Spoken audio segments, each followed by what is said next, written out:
Hi guys, Tara Scott here, and it's Breast Cancer Awareness Month, and actually it's the end of it, so we've been trying to do some posts about education for breast cancer, and I have here one of my good friends from high school, Tammy, and Tammy has so graciously agreed to share her story, and she's got a lot of really interesting things that I think is going to be really helpful to patients that are listening. So Tammy, just tell us a little bit about how, I know that you're positive for BRCA, so tell us of how that even came to about, how you even got tested.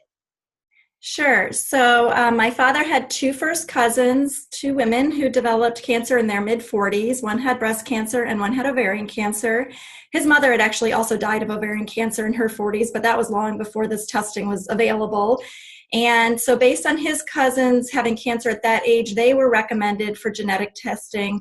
Being Ashkenazi Jewish was sort of an indicator that they might carry this mutation, and also just having especially ovarian cancer at that age or breast cancer under age 50. And so they tested positive for a mutation that then they were able to inform the rest of their relatives that this is something that might be carried in the family, and it can be carried equally and passed on by men and women. My father has two brothers, so it wouldn't necessarily have manifested itself in the form of cancer. So when he tested positive, he then shared that information with myself and my siblings to give us the opportunity to test. So I tested. And how old were you when you went ahead and got the testing done? So I was 33 years old when I got tested, and I had just had a baby, so I decided to go ahead and have another child, and do it as quickly as I could, because I knew that in my family, because I tested positive, I would be at higher risk for developing breast and ovarian cancer.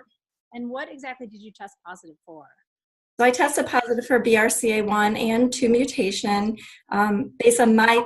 Do you have any idea what the statistics are of people having both? I don't. When I've seen people from genetic testing labs, they've said it's not a complete rarity, but it's not that common.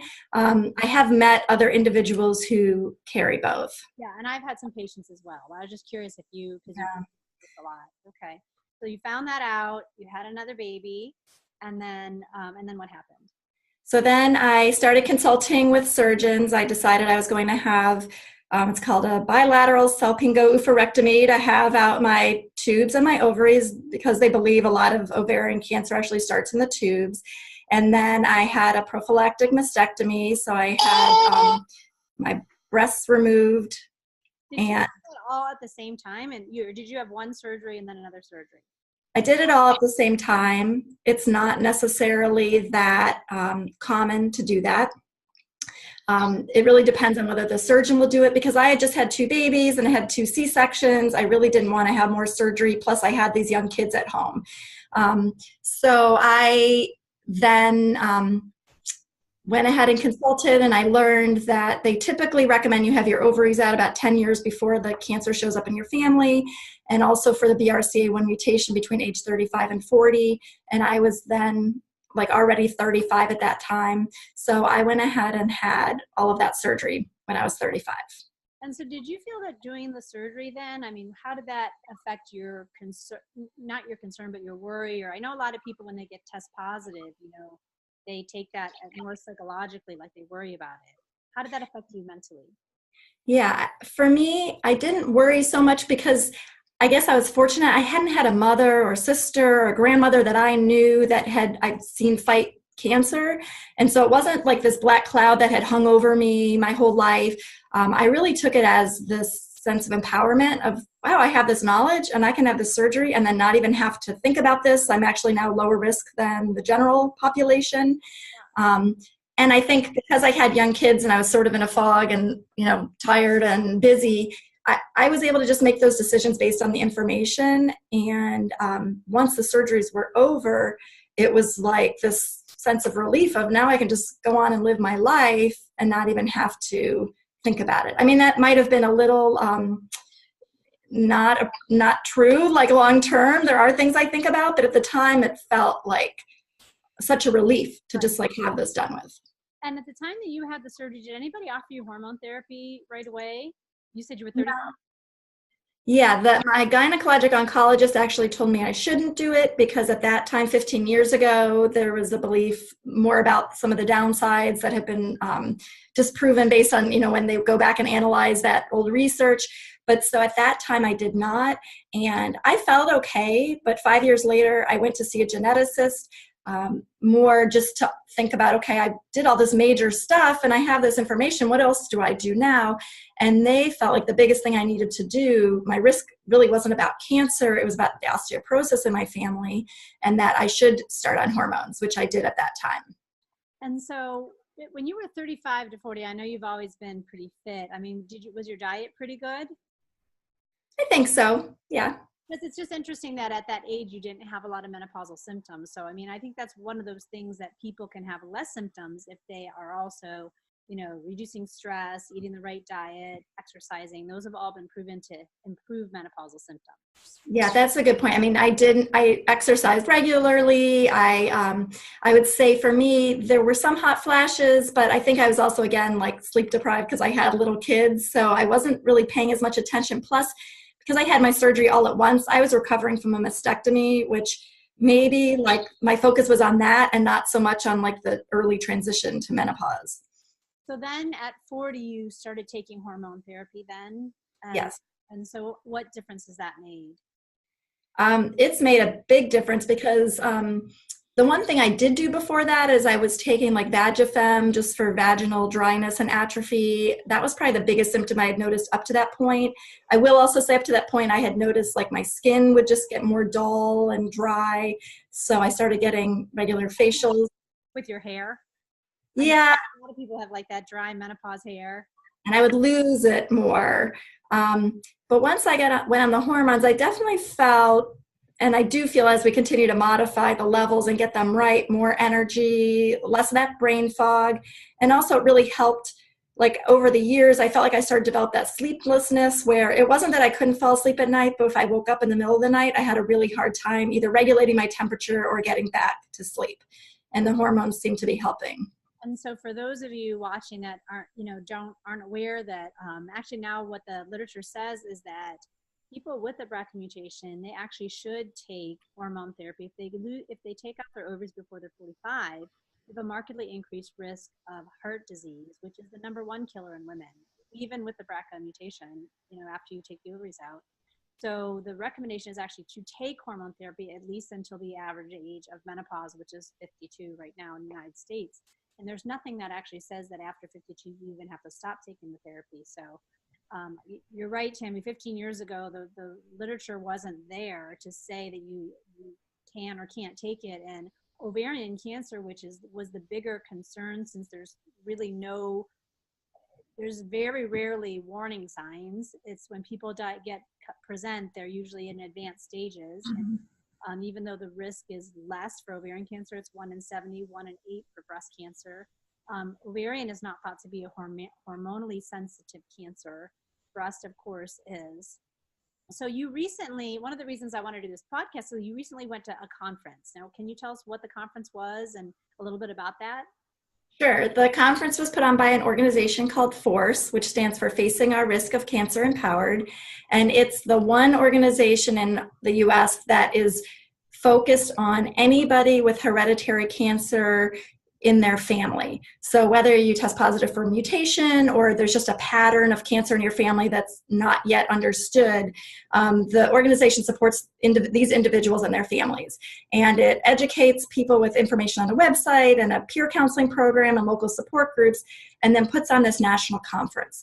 And the amazing thing is they also partner with scientists to be doing basic research and filling clinical trials and things to really help understand hereditary cancer, mutation carriers, and then also treatment for hereditary cancers that may be different than others. So at this conference, it was a gathering of 750 people, most of them just individuals who, like me, are looking to connect with others in a similar situation, but also learn. And then they bring together experts. These are the top people in the field from around the world who are doing research, some basic science to clinicians and everything in between, to just share where they're at with the community and also get patient feedback on what the needs are for the community. So what were a couple like pearls that you walked away? Were there any big ahas when you went to that conference? Sure. So the highlight of the conference was hearing Mary Claire King speak, and she's the geneticist who discovered the BRCA1 and 2 mutation. And she just, everything she said was like, wow, wow, because it was just like, this is her everyday life. She is doing work with what she calls mystery families, these families where there's a pattern of cancer. And years ago, she had 5,000 of those families. And now she said there's about 1,500 that she still hasn't figured out why there's cancer in that family. All the rest of the family, she's found a mutation that is causing it. But she talked about, oh, go ahead. Just breast cancer or other types of cancer that she brought? Other types of cancer. So primarily the ones that they would bucket under this hereditary cancer syndrome. So it's breast, ovarian, in some cases pancreatic and colon, and skin cancer like melanoma. Okay. Those are the key ones. So a few of the things she said that were especially relevant to me, being Ashkenazi Jewish, was that 20% of breast cancer in Ashkenazi Jewish women or men is actually hereditary, whereas you usually hear that 10% of cancers have a known hereditary component. And for ovarian cancer, that's actually 40%, which is why it's so important if someone has ovarian cancer in their family to think about getting tested. And then she also said 50% of people who carry a mutation have no family history of cancer. So they either come from a small family or it's coming down the male side of the family, so it's just not showing itself. So she's more of a proponent for testing everybody in the population, and there's obviously pros and cons to that, but she really feels like if you could identify mutation carriers, we could get rid of this cancer related to people carrying mutation because we could stop it. I know that now when we do a BRCA panel, there's like 12 genes on there. There's RAD51 and there's like a bunch of other ones. So is she involved in that research to finding the other genes? Okay. Yeah, so and that's what she's really trying to figure out now with these pedigrees she has for these families that have such obvious patterns of cancer. If that mutation hasn't been discovered, how do they find it? So there's new mutations that are being tested for, and it's amazing how, there's still, it's just, the knowledge is just growing. I would say one of the other highlights was Susan Domchek, who works at the Baxter Center in Philadelphia at Penn, which is just focused on BRCA and other hereditary cancer research. And she's just talking about how many strides they're making in identifying treatment for cancer related to mutations. So Force was very involved in the research to identify PARP inhibitors as something that is effective in recurrent ovarian cancer, but now they're finding it's working in other BRCA-driven cancers because it's more the mechanism of how the cancer works and not what part of your body. Explain exactly what that is for people that don't know. A PARP inhibitor? Yeah. You don't have to explain that. What it stands for? It's something about platinum, something. I don't know the details. It's a type of chemo or? It is a type of chemo, and it's an oral chemo, so it's even easier to take, and it's been shown to extend life, like survivorship in people with recurrent cancer that's driven by a mutation. So I actually just went to the Integrative Cancer Symposium at the hospital in Akron, and there was a doctor, an integrative cancer doctor that actually I invited to come, and he was saying that the low-dose chemo, daily chemo, has been shown to be more effective for metastatic cancer. So that's interesting that they talked about it there as well. And great. So approaches, instead of like maximum tolerated chemotherapy, is a lower dose, and like usually in the form of oral too. So that's interesting there as well. So it sounds like the take-home point for a lot of that is to know your risk. Yes. To know your risk and do your testing. And that was 15 years ago. Was your testing covered by insurance? At that time, I didn't even file a claim with insurance. There were not the protections in place that there are now in terms of that being in your health record. And so I paid for it out of pocket. And, now with Gina, there's more protection that if you have a mutation, you can't be discriminated against with most health insurance.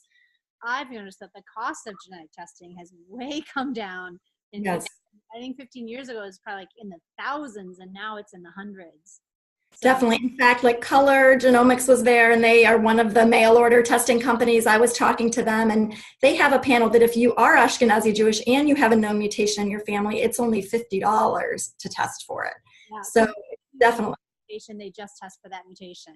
yes. Which is great, which is really great. So, Yeah. and so, so what other impact has this had on your family or on going forward for you? I know you're pretty vocal about it, and I've seen clips of you on the news where you are about everything that you've done. For me, it's a good reminder to just appreciate what you have, but really take action with your health. I'm so fortunate. My dad's one cousin, Carla, did not survive her cancer journey. She fought for 11 years. But I feel like she gave me such a gift by having this testing and unfortunately going through a lot on her own.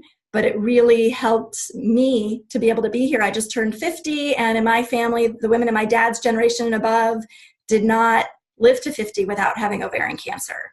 So I really appreciate that, and I try to just do what I can to help other people, because I think nowadays with the internet, between Facebook and just Google searches, there's almost sometimes too much information, and people get overwhelmed, whether it's with decision making or what all the downsides might be. And so I just try to help anybody I can. I see so many younger women who are getting this knowledge because they can. It wasn't really available when I was their age.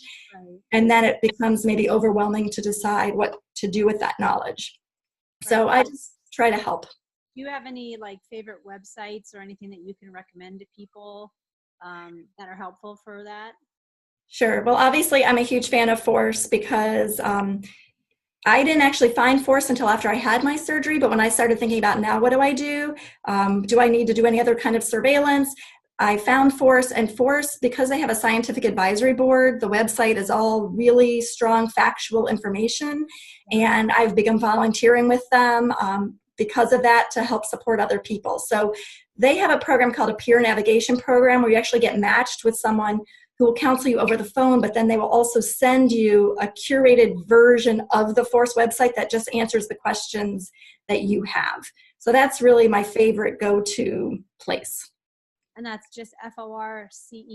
So the website is www.facingourrisk.org. Okay, I'll put that in the post. So, well, thank you for your time today, and I'm just glad that you are comfortable sharing your story, because I think a lot of people, maybe if they're in your position, also I think it's great that now that you haven't had any problems taking hormone therapy, and that you now have been told that there's actually more risk for you not to take it, and that you can get a good quality of life back. And I think that's a lot of great information. So thank you so much. Thank you.